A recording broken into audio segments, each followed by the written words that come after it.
Hi every one. ഇന്ന് നമ്മൾ 10th national Ayurveda day ആയിട്ട് സെലിബ്രേറ്റ് ചെയ്യുകയാണ്.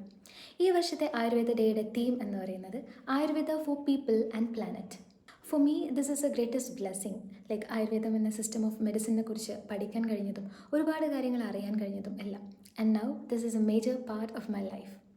So if you are a proud Ayurvedic doctor watching this video, just comment below. As you all know, Ayurveda is our ancient system of medicine. ആയുർവേദത്തിന് മെയിനായിട്ട് 2 ഗോളാണുള്ളത്: സ്വസ്ഥസ്യ സ്വാസ്ഥ്യരക്ഷണം and ആതുരസ്യ വികാരപ്രശമനം. രോഗികൾക്ക് രോഗശാന്തി and സ്വസ്ഥ, that is healthy ആയിട്ടുള്ള ഒരാൾക്ക് health maintain ചെയ്യാൻ help ചെയ്യുന്നു. Disease cure ചെയ്യുക എന്ന് മാത്രമല്ല, ലൈഫ് ആൻഡ് നേച്ചർ തമ്മിലുള്ള ഒരു ഹാർമണി മെയിൻറ്റെയിൻ ചെയ്യാനും ആയുർവേദത്തിലൂടെ നമുക്ക് സാധിക്കുന്നു. പല ആളുകളും ഒരു ഡിസീസ് വന്നു കഴിഞ്ഞാൽ അതിന് ചെറിയ ചെറിയ സിംറ്റംസ് കാണിച്ചു തുടങ്ങിയാൽ ഒന്നുകിൽ അവർ പ്രോപ്പറായിട്ട് കൺസൾട്ട് ചെയ്യാതെ സ്വയം ചികിത്സിക്കാൻ ശ്രമിക്കും. ആൻഡ് അനദർ സെറ്റ് ഓഫ് ആൾക്കാരുണ്ട്, ഓരോ ഫിസിഷ്യനെ മാറ്റി മാറ്റി കാണിച്ച് ഓരോ സിസ്റ്റം ഓഫ് മെഡിസിൻസ് ട്രൈ ചെയ്ത് അറ്റ് ദ എൻഡ് അവർ ആയുർവേദത്തിൽ ട്രീറ്റ് ചെയ്യാൻ വരും. ബൈ ദെൻ ആ ഒരു ഡിസീസ് ഒരുപാട് കോംപ്ലിക്കേഷൻസിലേക്ക് എത്തിയിട്ടുണ്ടാവും. ചില സമയത്ത് അസാധ്യം അല്ലെങ്കിൽ ഇൻക്യൂറബിൾ ആയിട്ടുള്ളൊരു കണ്ടീഷനിലേക്ക് അത് മാറിയിട്ടുണ്ടാവും.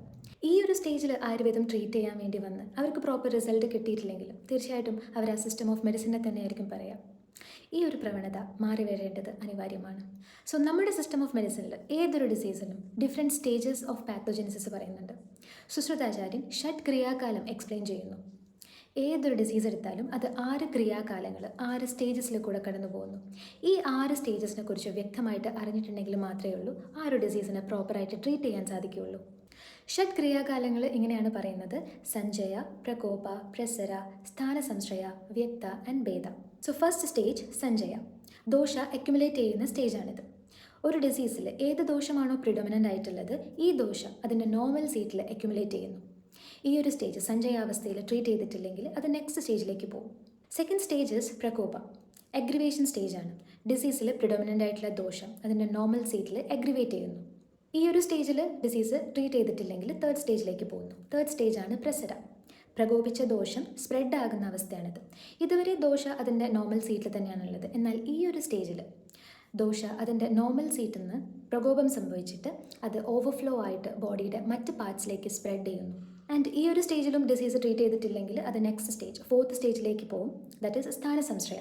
പ്രസര സ്റ്റേജിൽ ദോഷാസ് നോർമൽ സൈറ്റിൽ നിന്ന് ഡിഫറെൻറ്റ് ബോഡി പാർട്സിലേക്ക് സ്പ്രെഡായി നമ്മൾ പറഞ്ഞു. സ്ഥാനസംശ്രയ സ്റ്റേജിൽ സ്പ്രെഡ് ആയിട്ടുള്ള ദോഷാസ് മറ്റ് ബോഡി പാർട്സിൽ ലോക്കലൈസ് ചെയ്യുന്നു. And then fifth stage is വ്യക്ത.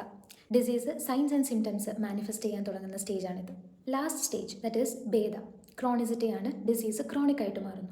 ഈ ഒരു സ്റ്റേജിലും ട്രീറ്റ് ചെയ്തിട്ടില്ലെങ്കിൽ ഡിസീസ് അസാധ്യം അല്ലെങ്കിൽ ഇൻക്യൂറബിൾ ആയിട്ടുള്ളൊരു കണ്ടീഷനിലേക്ക് പോകും.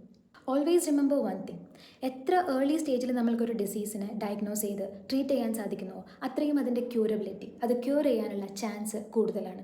എന്നാൽ ഒരു ഡിസീസ് ഫർദർ സ്റ്റേജിലേക്ക് പോകും തോറും അതിൻ്റെ ക്യൂറബിലിറ്റി കുറഞ്ഞു വരും. ഏതൊരു ഡിസീസ് എടുത്താലും അത് ഫസ്റ്റ് സ്റ്റേജിൽ തന്നെ പ്രോപ്പറായിട്ട് ഡയഗ്നോസ് ചെയ്ത് ട്രീറ്റ് ചെയ്തിട്ടില്ലെങ്കിൽ അത് സെക്കൻഡ് സ്റ്റേജിലേക്ക് പോകും. സെക്കൻഡ് സ്റ്റേജിൽ പ്രോപ്പറായിട്ട് ട്രീറ്റ് ചെയ്തിട്ടില്ലെങ്കിൽ അത് തേർഡ് സ്റ്റേജിലേക്കും ഗ്രാജുവലി അതൊരു 6th സ്റ്റേജിലേക്ക് എത്തുന്ന സമയത്ത് ഒരുപാട് കോംപ്ലിക്കേഷൻസിലേക്ക് എത്തിയിട്ടുണ്ടാവും. ക്യൂർ ചെയ്യാൻ ഒരുപാട് ബുദ്ധിമുട്ടുള്ള ഒരു സ്റ്റേജിലേക്കായിരിക്കും എത്തിയിട്ടുണ്ടാവുക. സോ നിങ്ങളുടെ ബോഡി എന്ത് വലുതോ ചെറുതോ ആയിട്ടുള്ള സിംറ്റംസ് കാണിച്ചു തുടങ്ങിയാലും അതിൻ്റെ ഇനീഷ്യൽ സ്റ്റേജിൽ തന്നെ പ്രോപ്പറായിട്ടുള്ള ഒരു ഫിസിഷ്യനെ കൺസൾട്ട് ചെയ്തിട്ട് അഡ്വൈസ് എടുക്കുക. അറ്റ് എനി കോസ്റ്റ് നിങ്ങൾക്കറിയാവുന്ന ചെറിയ ചെറിയ കാര്യങ്ങൾ വെച്ച് സ്വയം ചികിത്സിക്കുന്നത് ഒഴിവാക്കുക. അത് നിങ്ങളുടെ ഡിസീസ് ക്യൂർ ചെയ്യില്ല എന്ന് മാത്രമല്ല, കണ്ടീഷൻ കുറച്ചും കൂടെ വേഴ്സ് ആക്കാനും സാധ്യതയുണ്ട്. And always remember, prevention is better than cure. Hope you all got it. So thank you.